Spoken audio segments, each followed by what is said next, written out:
Four Akhilesh Yadav. तो क्या खराब पढ़ा रहे हैं? अगर नाम हमारा बदल दो या फिर मैं भी चेतावनी देती हूँ कि कितने मुकदमे आप हम पर लगाएंगे।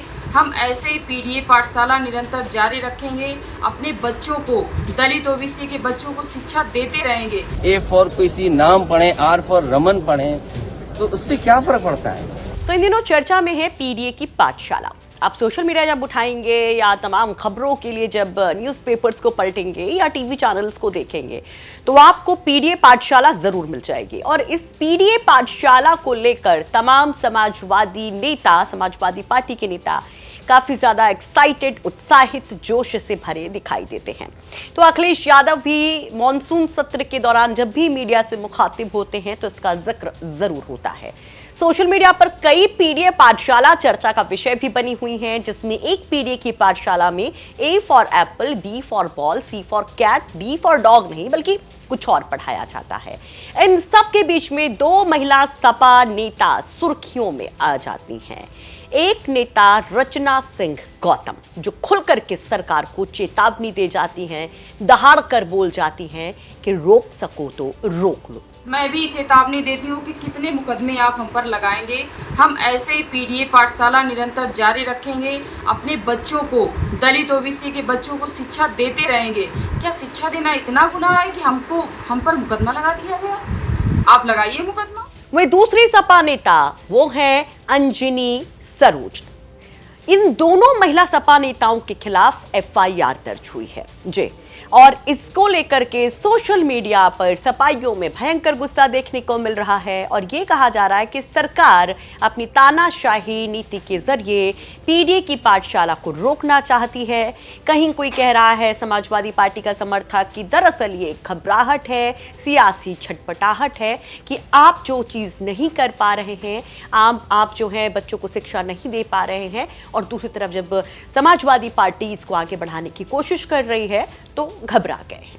तमाम चीजें हैं। और यहाँ पर ये दोनों समाजवादी पार्टी की महिला नेता जो यहाँ इस समय सुर्खियों में है, जिनके खिलाफ एफआईआर दर्ज हुई है, उनको लेकर भी लोग सवाल उठा रहे हैं कि आखिर इनकी गलती क्या थी।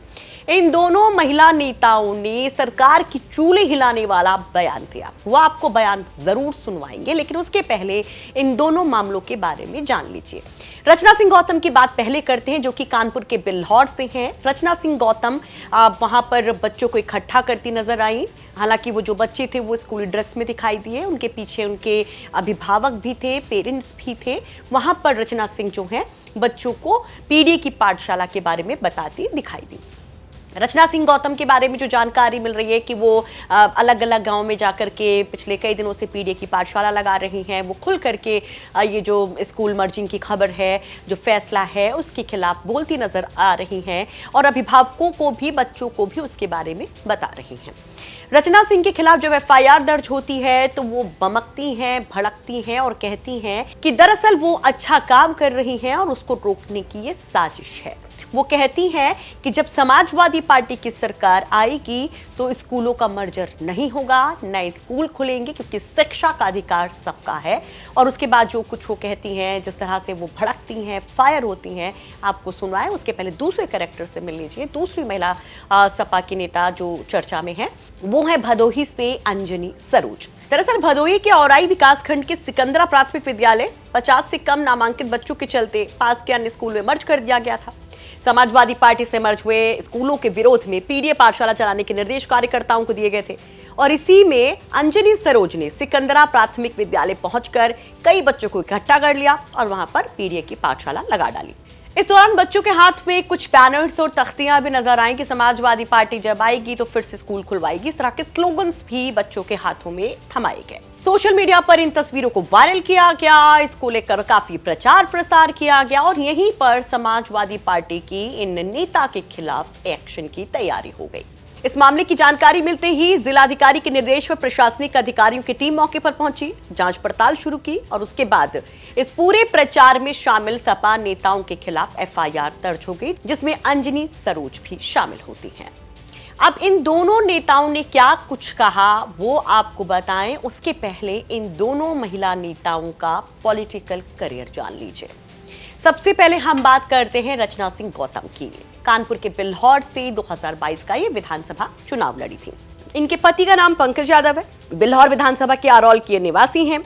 और जैसा कि हमने आपको बताया कि बिल्हौर विधानसभा से समाजवादी पार्टी के टिकट पर 2022 में ये चुनाव मैदान में उतरी थी, लेकिन जीत नहीं पाई थी। 2017 से सपा की राजनीति में एक्टिव मोड में है। राजनीतिक विवादों में रचना सिंह पर पुलिस अब तक 7 मुकदमे दर्ज कर चुकी है। रचना सिंह यहां पर खुल करके एक बड़ा बयान भी देती हैं जब ये मामला उनके खिलाफ आता है, जब इस तरह की FIR दर्ज होती है। क्या कुछ रचना सिंह कहती हैं, जरा वो सुन लीजिए। सरकार द्वारा जो विद्यालय बंद किए जा रहे थे उसी को लेकर हमारे राष्ट्रीय अध्यक्ष श्री अखिलेश यादव जी के निर्देश पर हम जो स्कूल बंद किए जा रहे थे उन्हीं के बच्चों को लेकर हम PDA पाठशाला में उन बच्चों को शिक्षा दे रहे थे, लेकिन सरकार के दबाव में आकर BSA के अधिकारी ने हम पर मुकदमा दर्ज करा दिया कि हम PDA पाठशाला लगाकर बच्चों को शिक्षा ना दे पाएँ। लेकिन मैं भी चेतावनी देती हूँ कि कितने मुकदमे आप हम पर लगाएंगे, हम ऐसे ही PDA पाठशाला निरंतर जारी रखेंगे, अपने बच्चों को, दलित OBC के बच्चों को शिक्षा देते रहेंगे। क्या शिक्षा देना इतना गुनाह है कि हम पर मुकदमा लगा दिया गया? आप लगाइए मुकदमा, हम PDA पाठशाला निरंतर जारी रखेंगे, अपने समाज को जागरूक करते रहेंगे, शिक्षा देते रहेंगे। आप हमारी आवाज़ दबाना चाहते हैं, हमारे अधिकारों को छीनना चाहते हैं, हम बराबर अपने समाज को, अपने समाज के बच्चों को जागरूक करते रहेंगे, शिक्षा देते रहेंगे। जब तक हमारे PDA के नायक राष्ट्रीय अध्यक्ष श्री अखिलेश यादव जी निर्देश नहीं देंगे कि आप PDA पाठशाला बंद करिए, तब तक हमारी PDA पाठशाला हर गांव-गांव, घर-घर होगी। हर बच्चे को शिक्षा हम देंगे और आने वाले 2027 में जब हमारी सरकार बनेगी तो यही जो सरकार विद्यालय बंद कर रही है, ये विद्यालय हमारी सरकार, हमारे राष्ट्रीय अध्यक्ष श्री अखिलेश यादव जी पुनः खोलने का काम करेंगे। तो रचना सिंह सीधे सरकार से सवाल पूछती हैं कि क्या शिक्षा देना गुनाह है। रचना सिंह कहती है कि आप ऐसे ही FIR करते जाइए, हम अपना काम करते जाएंगे, पाठशाला लगाते जाएंगे। चलिए अब दूसरी जो महिला नेता है समाजवादी पार्टी की भदोही से अंजनी सरोज, उनके बारे में जान लीजिए कि उनका पॉलिटिकल करियर कैसा है। 2022 में वो औराई विधानसभा सुरक्षित सीट से चुनाव लड़ी थी और यहाँ पर BJP के कैंडिडेट से वो बहुत ही कम मार्जिन से हार गई थी। राजनीतिक बैकग्राउंड की बात करें तो इनके फैमिली से रचना सरोज 2007 में भदोही विधानसभा से बसपा की विधायक रह चुकी है। इनके परिवार में श्यामला सरोज बसपा से जिला पंचायत अध्यक्ष रह चुकी हैं। वर्तमान में औराई विधानसभा की दावेदारी को लेकर अंजनी सरोज बेहद एक्टिव है, यानी कि एक बार फिर से वो टिकट की दावेदार मानी जा रही है।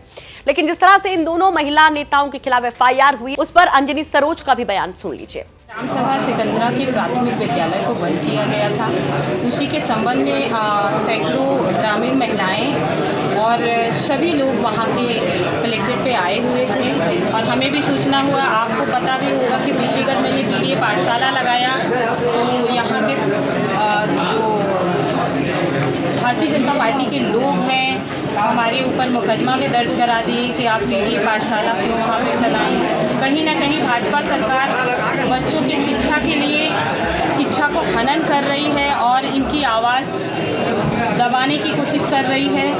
हमारे समाजवादी पार्टी कार्यालय लखनऊ से निर्देश आया है कि पूरे प्रदेश में जहाँ भी स्कूलें बंद किया जा रहा है वहाँ आप लोग PDA पाठशाला चलाइए ताकि हमारे बच्चे पढ़ने लिखने से अशिक्षित ना रह जाएं।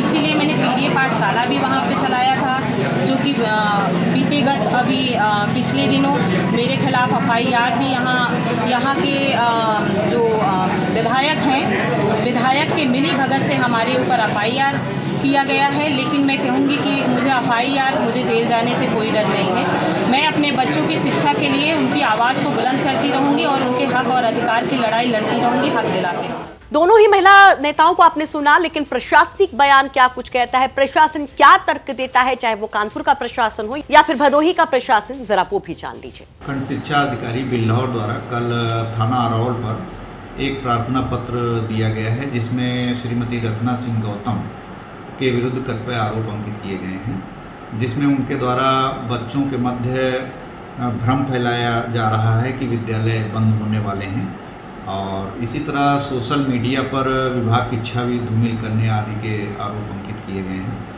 उक्त प्रार्थना पत्र पर समुचित धाराओं में अभियोग पंजीकृत कर विवेचना प्रारंभ की गई है। ये जानकारी मुझे मिली कि कतिपय राजनीतिक व्यक्तियों द्वारा वहाँ स्कूल के बच्चों को इकट्ठा करके, जो कि यूनिफॉर्म में थे, एक पॉलिटिकल पार्टी विशेष का बैनर लगा करके उनके द्वारा जो है पॉलिटिकल बयानबाजी करेगी। मैं समझता हूँ कि बच्चों का जो कि बहुत ही कोमल मन के होते हैं, उनको उनका इस प्रकार से राजनीतिक रूप से उपयोग करना जो उचित नहीं है, और इसका संज्ञान तत्काल लिया गया और इसकी जांच कराने के लिए मेरे द्वारा सीडीओ को, एसडीएम को और जो डीएस हैं हमको मौके पर भेजा गया। तो ये बात सही पाई गई, वेरिफिकेशन हुआ, तो ये बताया गया कि बच्चों को जो है बरगला करके उनको टॉफ़ी खिलाने के बहाने से या उनको जो है पेंसिल इत्यादि का लालच लेकर उनको ले जाया गया था, और वहाँ पर जो है उन व्यक्ति विशेष द्वारा इसमें अपना जो है पॉलिटिकल एजेंडा वहाँ फैलाने का कार्य किया। इस संबंध में फिर उनसे आख्या लेकर के बाकायदे डीएसए के द्वारा एक तहरीर दी गई थाने में और इसमें प्राथमिकी दर्ज कराई गई। आखिर जिस तरह से एक्शन अब इन सपा नेताओं के खिलाफ हो रहा है, उस पर आप क्या कहेंगे?